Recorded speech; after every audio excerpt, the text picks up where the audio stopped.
오늘의 정치권 이슈 조혜진 전 새누리당 의원, 최진봉 성공회대 교수와 함께 짚어보겠습니다. 안녕하십니까? 네, 반갑습니다. 네.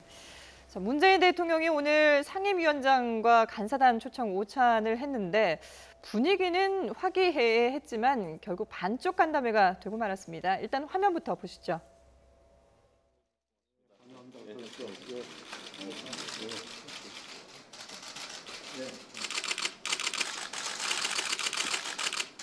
네, 오늘은 제가 어제 드렸던 말씀을 다시 되풀이하는 것보다 우리 국회에 계신 상임위원장님들, 또 예결위원장님, 간사님들 그 말씀들 저희가 조금 더 듣고 싶어서 그런 자리로 오늘 이렇게 마련했습니다.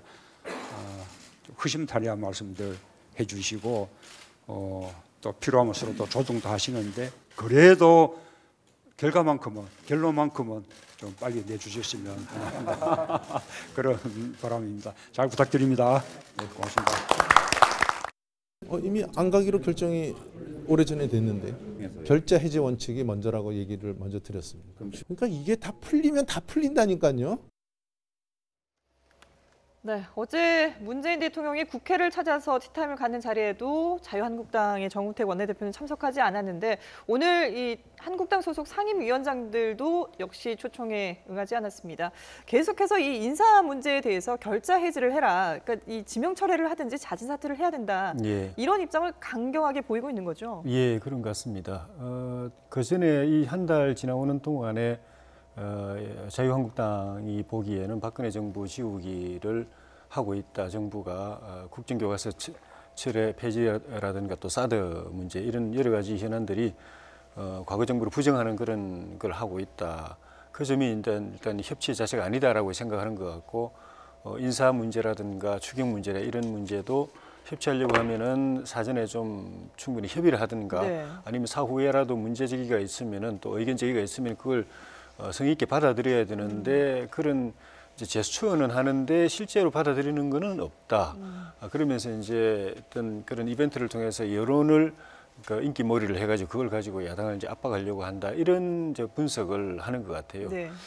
근데 제가 볼 때는 조금 야당이 한 달 만에 이렇게 전면적인 보이콧 비슷하게 하는 거는 좀 이르다는 느낌도 들고 또 특히 어제 같은 경우는 대통령이 직접 역대 대통령 가운데 처음으로 추경 부탁을 위해서 국회에 직접 오고 또 취임한 지 얼마 되지 않아서 바로 왔고 또 간곡하게 좀 부탁하고 물론 이제 추경이 그 타당성이 있느냐 하는 거에 대해서는 야당의 지적이 옳은 부분도 있습니다. 네. 근데 지적이 그런 문제가 있기 때문에 와서 이제 설득을 하는 거죠. 뭐 야당이 비판하는 게 아무 근거가 없으면은 그냥 설득 안 해도 그건 통과되게 돼 있는데 사실은 대통령 입장에서 보더라도 역대 정권이 다 그래 했지만은 어쨌든 국가재정법상 이게 조금 미진한 이렇게 근거가 좀 취약한 그런 부분이 있어서 근데 현실적으로 좀 필요한 부분이 있고 그래서 이제 설득하려고 했는데 바로 야당 한국당 대표가 만나지도 않고 또 그 피켓팅 비슷한 종이 피켓팅을 하고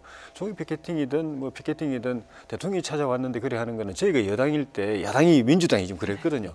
정말 보기 안 좋고 제가 정말 안 했으면 싶었는데 바뀌자마자 바로 한 달 만에 바로 하는 거 보고 우리 정치는 도저히 발전하는 건지 제자리 걸음인지 퇴보하는 건지 싶었는데 네.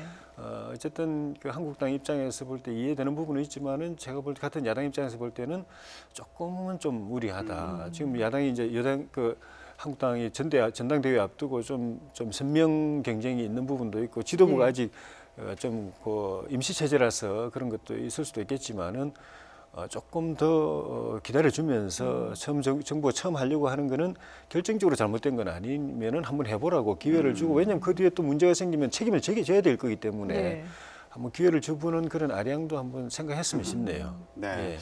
지금 상황을 보면 대통령이 시정연설도 하고 또 의원들과 오찬도 하고 이런 걸 두고도 자유한국당에서는 부족하다 이렇게 얘기를 하고 있는 상황으로 보이는데 교수님 보실 때 어떠세요? 그러니까 저거는 제가 볼 때는 인사 때문에 저러는 거예요. 정우택 원내대표가 지금 계속 저렇게 나오면서 얘기했던 게 뭐 인사 참사에 대해서 결자 해지를 해라 이런 얘기거든요. 지금 현재 이제 가장 문제가 되는 강경호 후보자, 그다음에 이제 뭐 한국당에서는 김희수 후보자하고 김상조 후보자까지 얘기를 하지만 제가 볼 때는 강경호 후보자에 대해서 그렇게 나를 세우고 있는 상황 아니겠습니까? 그런데 지금 청와대 분위기를 보면 강경호 후보자나 김민수 재판관, 김민수 재판 같은 경우는 국회 표결을 거쳐야 되니까 장담할 수는 없습니다만 김상조 후보자 같은 경우 밀어붙이려는 의도가 보여지는 것 같고 또 어제 이제 그 대통령이 직접 티타임을 하면서 인사 문제도 얘기를 하신 걸로 알려지고 있지 않습니까? 예. 또 국회가 시정연설하고 이런 게 저는 명분 쌓기라고 봐요.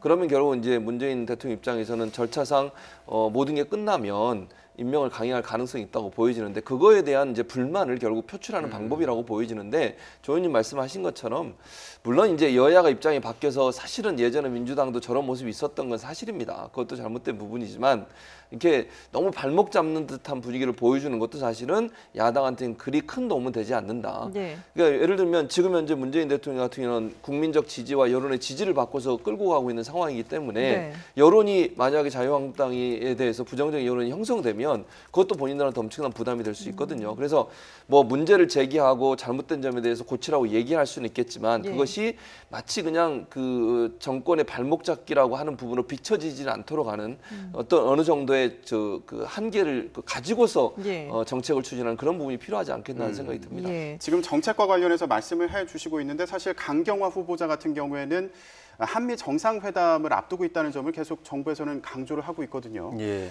어떻게 보세요? 이런 부분과 관련해서 강경화 후보자가 없는 상태에서 한미 정상회담을 한다, 외교장관이 없는 상태에서 한다. 이게 어떤 의미가 있을까요? 양면이 있죠. 어차피 지금 정상회담은 걱정되는 상황입니다. 준비 부족 때문에 쌍방이다.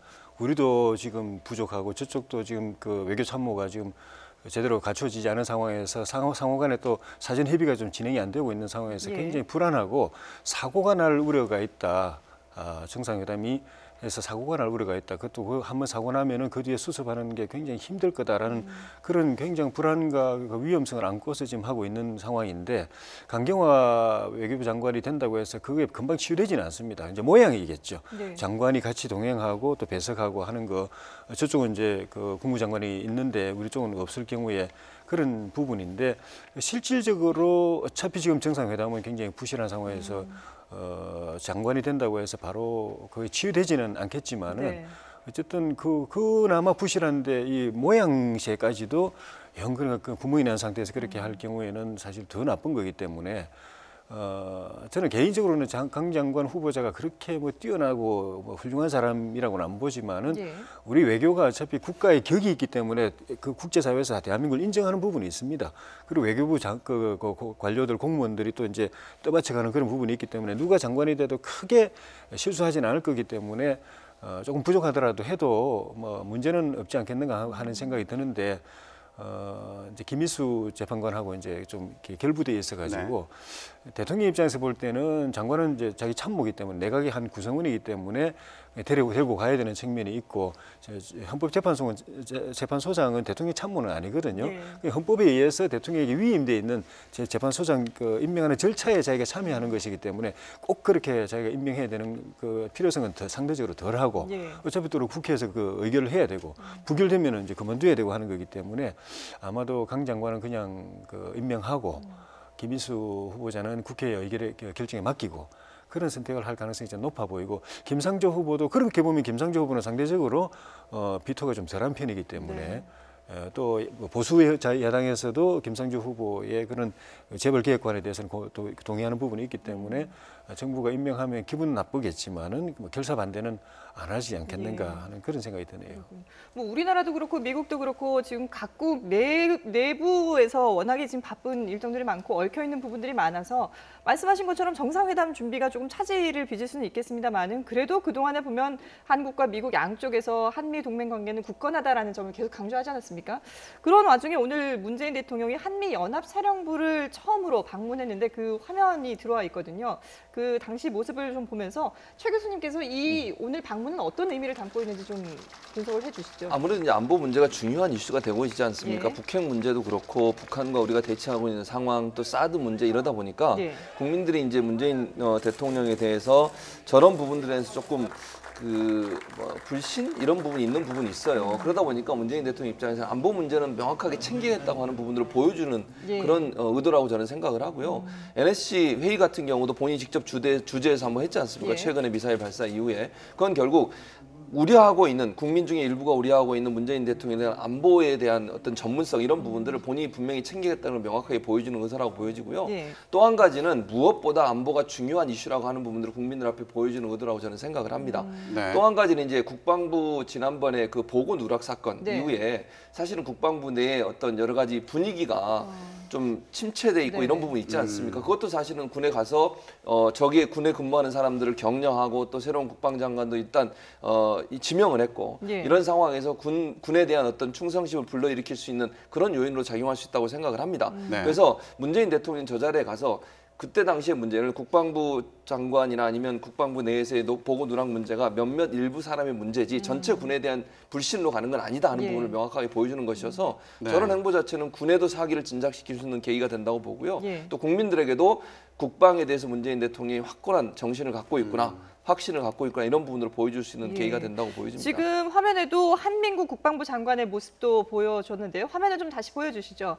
그 사실 보고 누락 파문으로 인해서 한민구 국방부 장관도 상당히 좀 타격을 입지 않았습니까? 그런데 그렇죠. 오늘 이 자리에 같이 동행을 하면서 우리 말씀하신 것처럼 우리 국방부의 어떤 사기 문제도 좀 고려하는 듯한 그런 모습을 보여줬거든요. 예. 의원님 보시기는 어떠세요? 연합사 방문 일정이 언제 정해졌는지 이제 잘 모르겠는데 제 생각에는 일단 오늘 오후 2시에 예. 서울 용산구 한미연합사령부를 방문한 모습이거든요. 그러니까 계획이 언제 예. 정해져 사전에 네. 언제 정해졌는지 그건 이제 잘 모르겠는데 제 생각에는 취임 초기에 사드 문제를 미국하고 원만한 협의를 통해서 싹 정리하고 그다음에 연합사 가려고 생각하고 있지 않았겠는가.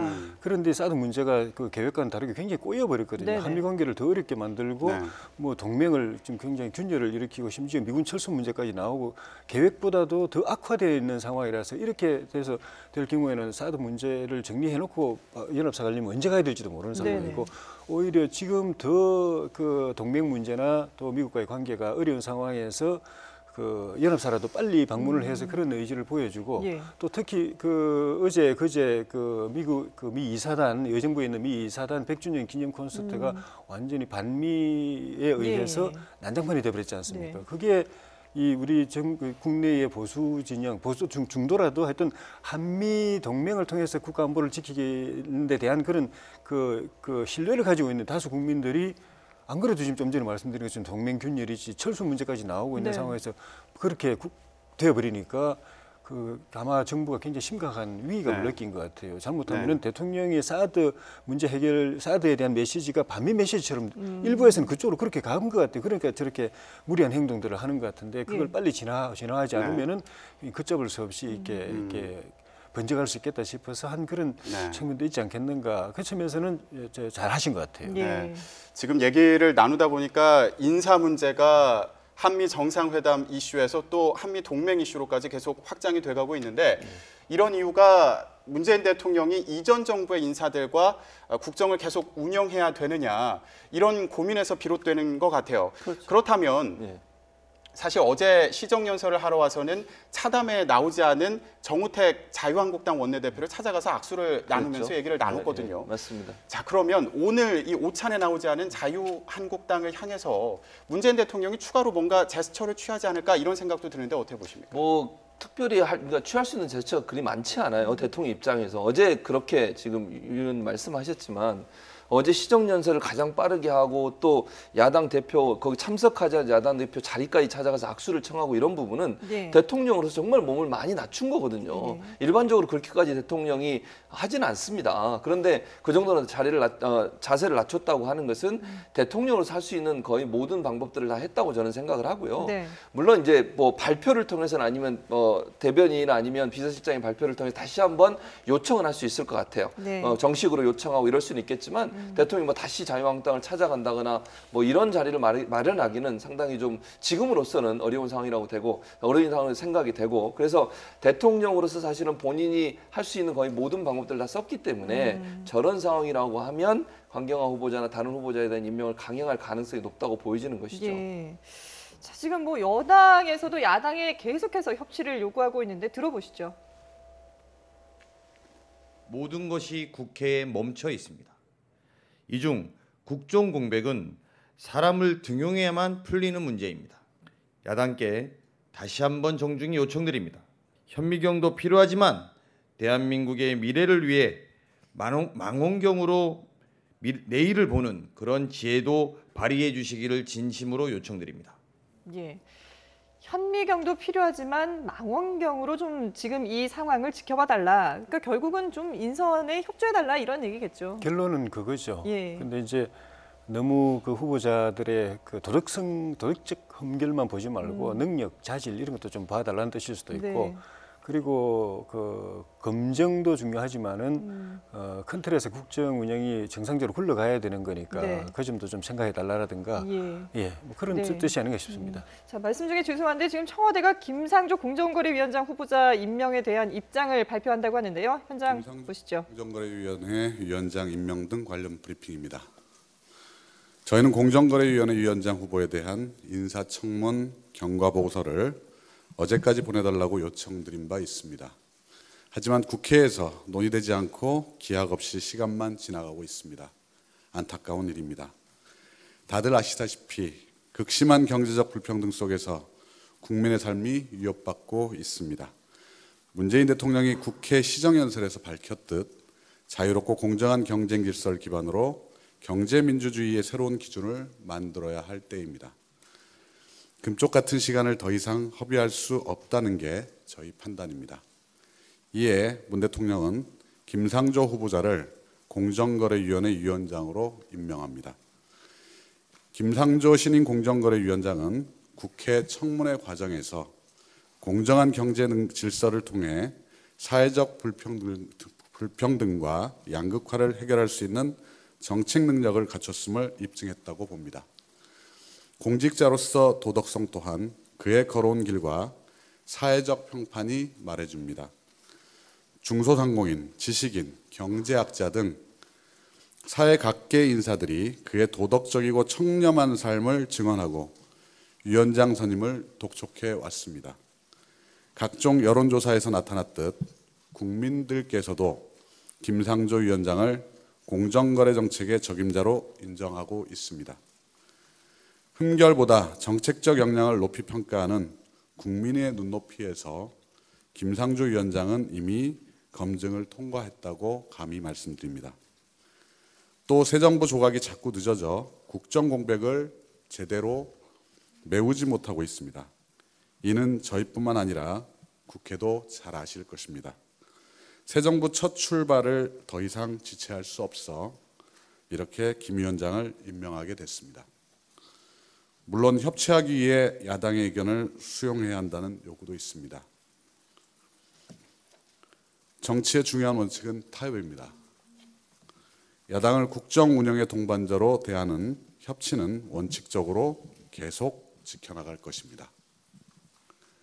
다음은 미 이사단 100주년 행사 무산 관련 브리핑입니다. 주한미군 제2사단 100주년 콘서트 파행 사태에 대해 안타깝게 생각합니다.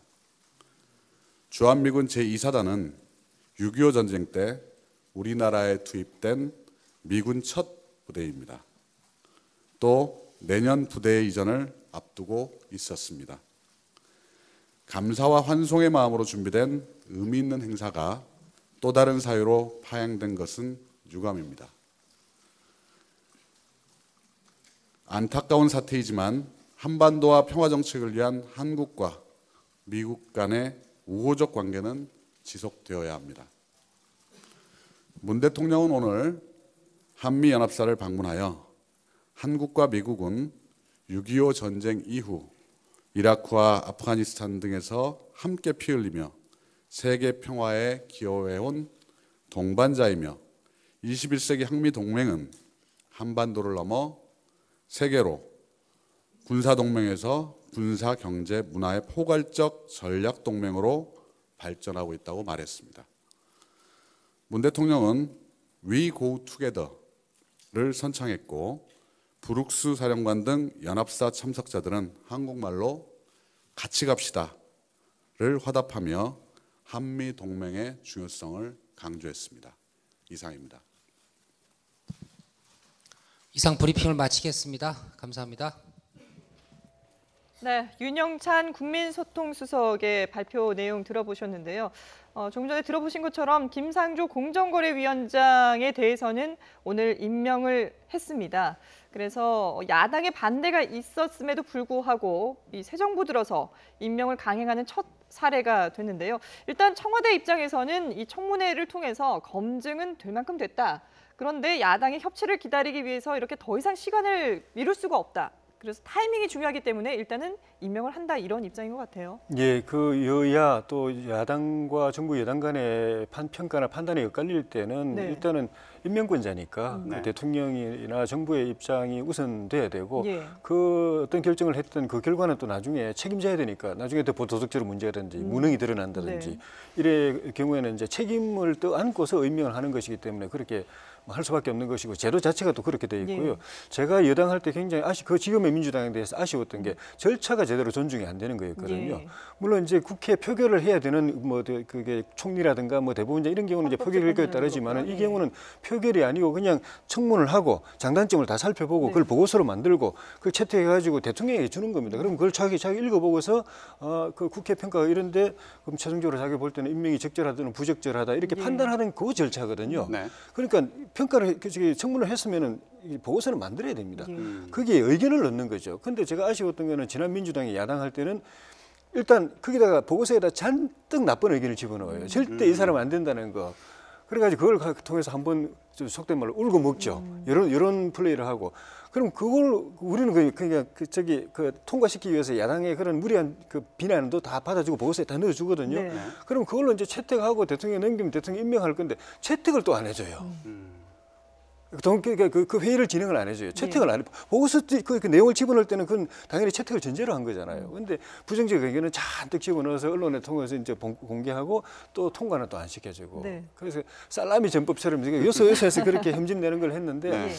이제 이렇게 바뀌었기 때문에 저희는 이제 야당이 됐지만은 그 절차의 원래 취지는 존중해서 네. 부정적이면 부정적인 대로 의견을 집어넣고 그 보고서 채택하고 청와대 넘겨주고 그 대통령이 읽어보고서 평가하게 결정하게 만들고 잘된 인사면은 좋은 거고 예. 못된 인사면 책임질 거고 나중에 그런 과정을 이제부터 좀 존중하는 관행을 여야가 바뀌었으니까 네. 이제 좀 그렇게 좀 했으면 싶어요. 네. 근데 야당이 지금 계속해서 반발을 했는데 그 중에 한 명 아니겠습니까? 네, 그럼 강경화 후보자는 일단 오늘 발표를 하지 않았거든요. 그렇죠. 그럼 야당 입장에서 조금 그 비난 강도를 낮출까요? 아니면은 더 반발을 아니요. 할까요? 더 제가 볼 때는 더 강하게 갈 가능성이 있다. 예. 자유한국당 입장에서는 지금 상황에서 이제 저 임명 강행한 걸 가지고 더 강하게 나갈 가능성이 있다고 봅니다. 네. 지금 상황에서 물러날 지금 길이 없는 거 아니겠어요? 지금까지 유지해오던 공격적 어떤 자세를 갑자기 김상조 위원장을 임명했다고 해서 돌아선다 그럴 가능성이 없다고 보고 예. 제가 볼 때는 더 강하게 압박을 할 가능성이 있어요. 네. 그런데 이제 아까도 제가 말씀드렸지만 자유한국당이 그런 식으로 하는 것이 국민의 공감을 얻어낼 수 있겠냐는 부분이에요. 정치라고 하는 것은 정치인들은 여론이 중요하지 않습니까? 그렇죠. 그런 차원에서 본다면 차라리 이런 자유한국당이 저렇게 막무가내식으로 버티고 있는 부분들이 도리어 국민의 여론에 역풍을 맞을 가능성이 있다는 거죠. 저는 그 의원님 말씀에 전적으로 동의해요. 청문 절차가 청문 보고 채택이라고 하는 것에 있는 거예요. 그러면 청문 보고서의 채택 과정에 당이 갖고 있는 생각을 집어넣으면 되는 거 아니겠습니까? 네. 이런 부분이 있어서 부적절하다고 생각한다라고 집어넣어 채택해서 청와대 넘기면 청와대에서 그걸 보고 나서 결정할 수 있도록 하는 것이 지금의 청문 절차예요. 근데 그 절차 자체를 지금 보이콧을 하고 있는 것이고 그거 청문 보고 채택 자체를 지금 맡고 있는 상황이거든요. 네. 그러다 보니까 국민들이 거기에 대해서 동조하기보다는 도리어 반감을 갖거나 부정적인 여론을 갖고 있는 경우가 많아요. 물론 강경화 후보자에 대해서는 여론이 좀 비등한 걸로 지금 나오고 있지만 김상조 후보자 같은 경우는 대체적으로 여론도 옹호적인 여론이 많거든요. 지금 상황에서. 그런 상황에서 지금 임명을 강행했다고 해서 자유한국당이 더 강하게 나오면 그것이 도리어 여론의 역풍을 맞을 가능성은 충분히 있다고 봅니다. 예. 이명박 네. 정부 때 그 보고서 없었는데 임명한 게 11건이거든요. 제가 알기로는 박근혜 정부 때 7건이었고 네. 그거는 이제 정부 여당을 비판하자면은 보고서 채택도 없었는데 임명을 강행했다라는 측면이 될 수도 있지만은 거꾸로는 야당이 보고서 채택 절차 자체를 완전히 무시하고 파행시켜 버렸다는 의미도 되거든요. 그래서 이런 일이 다시 있지 않고 보고서 청문회 하면 보고서는 무조건 채택해서 넘기는 걸로 하고 또 대통령이 그걸 이제 존중해가지고 또 이제 적절한 평가를 하고 하는 관행을 여야가 바뀐 이번에 좀 해야 되는데 초반부터 또 청문회 채택 자체도 봉쇄해버리고 그러면 또 그냥 보고서 없이 또 임명하고 이 네. 첫 사례가 뭐 오늘 임명했으니까 할 수 없는데 이건 빨리 좀 바뀌었으면 좋겠네요. 예. 앞으로 어떻게 하는지 또 지켜봐야 될 텐데 그래서 그런지 국민의 눈높이에서는 통과가 됐다고 본다 이렇게 얘기했던 그 말이 좀 인상 깊었던 것 같아요. 그렇죠. 아마 이제 여론을 의식해서 얘기하신 것 같아요. 그 말은 결국 자유한국당을 압박하는 하나의 카드가 될 수 있거든요. 예. 국민의 눈높이라고 하는 건 지금 이 엄중한 상황, 또 인수위도 없이 출범한 정부가 제대로 일할 수 있는 것을 허락해 주는 것이 국민이 원하는 건데 자유한국당이 발목을 잡고 있다는 부분을 간접적으로 표현한 방법 중에 하나겠죠. 그건 결국 자유한국당 의원들이나 원내대표에게 그런 메시지를 던져서 국민의 여론은 이미 동의해 주는 것으로 가고 있는데 네. 그렇게 발목을 잡는 것은 결코 자유한국당 입장에서도 유리하지 않다 하는 부분에 대한 메시지를 간접적으로 표현한 게 아닌가 하는 생각이 듭니다. 예. 자, 그러면은 앞으로 이 남은 장관 후보자들의 인사청문회는 어떻게 될지 오늘도 인사를 4명을 발표하지 않았습니까? 예. 이 키워드를 뽑는다면은 오늘 발표된 인선에 대해서는 어떤 평가를 내릴 수가 있을까요? 대체로 현장 경험이 있으신 분들이고 또 관료를 거친 분들도 2분인가 또 3분인가 네. 있고 네. 그리고 또 이론적으로도 좀 밝은 분이니까 제가 개인적으로 아는 분이 2분이고 모르는 분이 2분인데 전체적으로 보면 인사 자체는 무난했다고 봅니다. 예. 괜찮았다고 보는데 그 이후에 이제 청문회 과정에서 이제 도덕적 문제라든가 이런 거 꼭 나오게 돼 있으니까 그렇죠. 그게 큰 문제가 없으면은 뭐 원만한 인사로 뭐 가지 않겠는가. 네. 그 경력 또 자질 또 역량 경험 이런 거는 좀 괜찮은 인사였다고 생각이 듭니다. 네. 사실 그동안 야권에서 계속 공격을 하는 게 인선을 두고 장관 인선은 보훈 인선, 차관 인선은 코드 인사 이렇게 지적을 해왔거든요. 네. 오늘 발표 내용을 봤을 때는 야권에서 또 이렇게 지적을 할 만한 부분이 있다고 보십니까? 뭐 2명 정도가 그럴 것 같은데요. 첫 번째는 이제 미래부 장관에 지명된 유영민 네. 후보자인데 네. 이분 같은 경우는 이제 남북 정상회담의 주역입니다. 그러니까 노무현 정부 시절에 남북 정상회담을 했지 않습니까? 네. 그때 당시에 그 직접 옆에 앉아서 조명균 정윤. 제가 잘못 네, 네. 말씀드렸군요. 예. 그리고 유영민 미래부 장관 후보자는 제가 잘못 말씀드렸는데 네. 당대표 시절에 문재인 지금 대통령이죠. 문재인 그때 당시에 대표께서 영입을 했어요. 그리고 총선 과정에 있어서 이분을 영입하면서 부산에 출마할 수 있도록 권유를 했었고 그런 점으로 본다고 하면 이제 유영민 미래부 장관 후보자 같은 경우에는 코드가 맞다고 볼 수밖에 없죠. 그러니까 정책 구상을 같이 했고. 그렇죠. 정책당도 같이 했고 그다음에 김영록 농림부 장관 네. 후보자 같은 경우도 캠프 출신이시고요. 네. 또 이분이 국회의원이시지 않습니까? 현재 국회의원이시고 네. 이대 2번째 국회의원을 하셨고 이분도 수석 대변인도 하셨고요. 네. 문재인 대표 때 그런 점으로 본다 이 2분에 대해서 아마 자유한국당이 그런 아까 말씀하신 코드 인사다 아니면 네. 캠프 출신 인사다 하는 공격을 할 가능성이 있다고 보여집니다. 예. 네. 보원 인사는 옛날에 DJ 때부터 나왔는데 그건 딴 게 아니고요.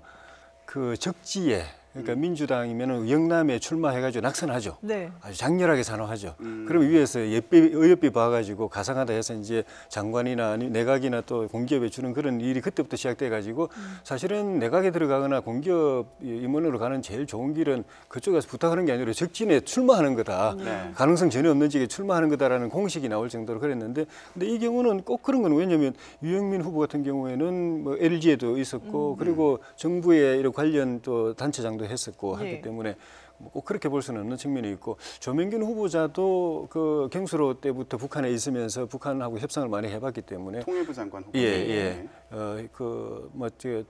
남북 관계, 남북 협상, 그 대화를 적극적으로 추진하려는 대통령의 구상에 이제 맞는 것 아닌가 생각이 들고 김영록 후보자는 좀 전에 말씀하신 것처럼 제가 며칠 전에 개인적으로 만났을 때 연락 안 오십니까? 어디 안 가십니까? 뭐라고 그랬는데 하시던가요? 제가 그렇게 생각했어요. 이런 분이 농림부 장관에 가셨어야 되는데 제가 국회에 있으면서 농업에 대해서 이분은 막 무조건 막 그냥 몸을 바쳐서 하신 네. 분이기 때문에 또 행시 출신이고 관료 생활도 오래 하셨고 하셨기 때문에 참 적임이었던 것 같고 캠프에 있었다고 그런 건 아닌 것 같고요. 그 여성부 장관만 그동안에 권인숙 교수 네.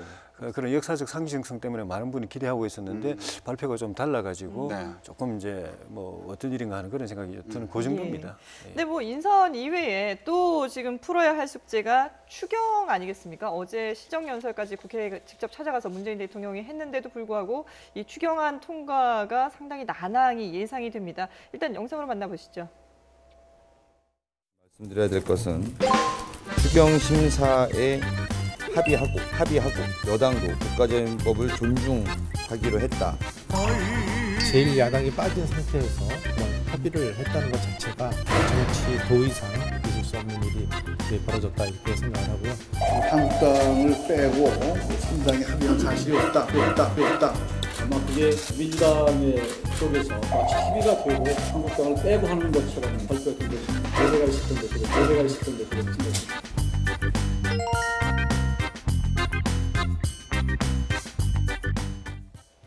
네, 어제 저희도 보도를 해드렸는데 자유한국당을 빼고 야한 3당이 합의를 했다 이렇게 전해드렸는데 그게 사실이 아니다. 예. 과연 진실이 뭘까요? 말 그대로 오해가 있었던 것 같고요. 네.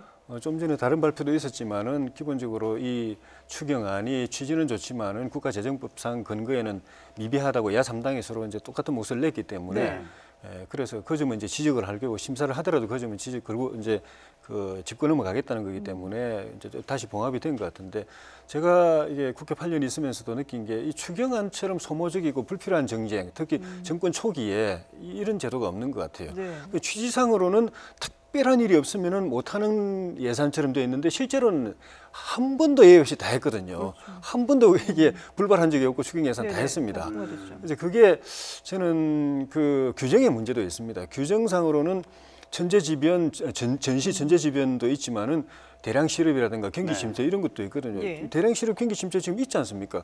상시적인 상황이거든요. 그럼 상시적으로 언제든지 추경할 수 있다는 거기 때문에 아예 이걸 정말 추경은 특별한 예외 아니면 못하게 할 생각이면 법을 고쳐야 됩니다. 그래서 누가 뭐 따질 필요도 없이 명확하게 지금은 진짜 전시 천재지변 아니면 추경 못하게 한다든가 네. 그렇게 해야 이런 논란이 없어지는 거고 아니면은 추경은 경기 진작용으로 언제든지 할 수 있도록 아예 그냥 아주 완화시켜 버린다든지 네. 그래서 이거 가지고 안 논란이 다투도 없도록, 예. 필요하면 언제든지 추경할 수 있도록 한다든지 그걸 국회가 빨리 정리해 주는 게 이런 불필요하고 소모적인 논쟁으로 시간도 끄고 국민들도 짜증나고 또 시기 놓치고 이런 일이 없을 것 같아요. 네. 지금 야당이 어제 합의 안 했다 이제 이렇게 얘기하면서 또 오늘 오전에 모여서 그 네. 추경안 심사에 동참하지 않기로 추경안에 그렇게. 동의하지 않는다는 뜻을 모았어요. 그렇죠. 그런데 또 점심 때는 대통령과 만나서 오찬을 하지 않았습니까? 앞으로 어떻게 정리될 저는 것 그러니까 같으세요? 지금 조 의원님 말씀하신 것처럼 기본적으로 추경 심사에는 들어갈 거라고 봐요. 자유한국당 빼고. 다만 네. 이게 정말 적절한가 하는 부분에서 논란이 있기 때문에 그 부분에 대해서는 따지겠다라고 하는 의사라고 저는 생각을 하거든요. 자유한국당이 그 문제에 대해서 그런 것 같아요. 심사를 하고 안 하고의 문제보다 네. 그러면 야당 입장에서는 자유한국당 빼고 우리가 마치 민주당과 합의를 해줘서 추경안이 통과되는 것처럼 이게 뉘앙스가 되는 말들이 나오는 것에 대해서 아니라고 얘기한 거지 추경 심사 자체를 보이콧하려는 의도는 저는 볼 때는 없다고 보고요. 예. 다만 이제 이게 추경으로서 과연 합당한 조건이냐 하는 부분에서 문제를 걸 가능성이 있다. 근데 저는 이제 조 의원님 말씀 100번 동의하는 게 네. 추경안이라고 하는 게 사실은 필요해서 있는 제도 아니겠습니까? 그리고 대량 실업이라고 하는 거 지금 뭐 재난 수준의 실업 사태라고 지금 얘기하고 젊은이들은 직장이 없어서 지금 엄청난 고통을 당하고 있는 상황이라고 하면 예. 천재지변만큼의 중요한 사안이죠. 그런 상황에서 추경을 하겠다고 하는 것을 국회가 계속 막게 되면 그 추경을 놔둔 의미가 별로 없지 않겠습니까? 추경이라고 하는 게 필요할 때 언제 쓸 수 있도록 비상시에 쓸 수 있도록 제도를 만들어놨는데 그 제도가 제대로 활용이 안 되면 국가가 경제적으로 어려운 상황에서 경제적인 어떤 활력을 갖고 젊은이들에게 일자리를 만들어낼 수 있는 모멘텀을 만들어낸다고 하는 부분들을 역할을 못하는 거 아닙니까? 그리고 이번에 추경에 들어가는 세수는 따로 무슨 국채를 발행한다거나 돈을 빌려서 하는 게 아니지 않습니까? 남은 세수를 가지고 하는 거기 때문에 현재는 그렇게 크게 국가 경제에도 위험 부담이 없는 요소이기 때문에 가능한 한 물론 심사에 들어가서 따질 건 따져야겠죠, 야당 입장에서. 그러나 심사 자체를 보이콧하는 것은 그렇게 바람직한 태도는 아니라고 봅니다. 예. 지금 야당에서는 요건에 부합하지 않는다라고 얘기를 하고 있고 문재인 대통령도 뭐 그런 생각을 가질 수도 있겠지만 그래도 추경은 필요하다 이런 입장을 보였거든요. 문재인 대통령 입장이 역대 정권에서 약간 진일보했어요. 네. 솔직하게 인정한 거니까. 네. 근데 과거에도 그 야당은 특히 예를 들면 민주당이 야당일 네. 때 추경 요건에 부합하지 않는다. 그게 핵심적인 반대 논리였습니다. 네. 그럼에도 불구하고 여당인 우리가 통과 못 시킨 적도 또 한 번도 없어요. 네. 결국 통과시키는데 시간 끌고 국회가 딴 일 못하고 그거 가지고 서로 밀고 당기고 하고 예. 국민들 바라볼 때 소모적인 정쟁으로 시간 허비하고 네. 그래서 그거를 법을 빨리 손봐가지고 그 불필요한 논쟁 없이 추경은 언제든지 할 수 있게 필요하면 예. 할 수 있게 하든지 아니면 정말 전쟁 터지거나 네. 천재지변이 지진이 나거나 이런 거 아니면 못하게 한다든지 빨리 정리를 해주는 게 좀 필요하다고 봅니다. 네. 지금 이 추경안이 통과되느냐 뭐 안 되느냐 이게 결국 인사 문제와도 연관이 되어 있고 굉장히 복잡하게 흘러가고 있는데 이거는 의원님께 좀 여쭤볼게요. 예. 지금 김희수 헌재소장 후보자 청문보고서 채택과 관련해서 예. 정세균 국회의장이 좀 의미심장한 말을 했습니다. 예. 국회법과 관행을 살펴보면 앞으로를 예측할 수 있다 이렇게 했는데 예. 전직 의원으로서 예. 어떤 상황을 예측해 볼 수 있다고 보시는지. 결론만 말씀드리면 나중에 직권상정해서 통과시키겠다는 표결에 붙이겠다는 말씀 같은데 간단명료하군요. 국회법상으로 한다면 이제 그 직권상정을 해서 이제 표결 처리하는 거고 관행이라고 한다면 그 전 단계에서 그냥 법대로만 하지 않고 여야 간에 빨리 좀 불러가지고 협상도 시키고 대화도 시키고 이렇게 중재도 해보고 이런 노력을 할 겁니다. 그러다가 또 시한을 줘가지고 그때까지 또 협상해보라고 그러고 그래도 안 되면은 기일을 잡아서 기일 지정을 언제까지 마쳐라 하고 기일을 그건 국회법상에 이제 제도적인 절차에 들어가는데 기일 지정을 할 겁니다. 네. 그 기일까지 그걸 갖다가 못 마치면은 그다음 이제 국회의장 손에 이제 있거든요. 통과 직권 상정할 수 있는 근거가 마련됐기 때문에 그 이제 자기가 봐가지고 여론도 보고 이렇게 상황도 봐가지고 직권 상정을 할 수도 있고 안 할 수도 있는데 결국 하겠다 하는 쪽에 특별한 뭐 변동이 없으면 하는 쪽에 가깝지 않겠는가.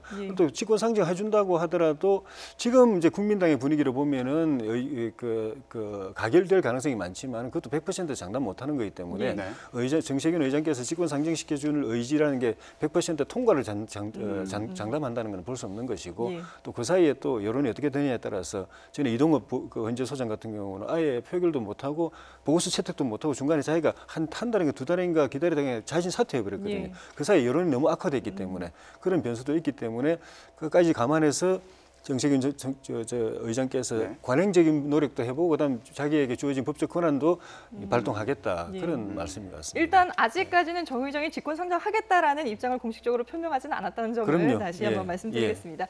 네, 지금까지 조혜진 전 새누리당 의원 그리고 최진봉 성공회대 교수와 함께 짚어봤습니다. 잘 들었습니다.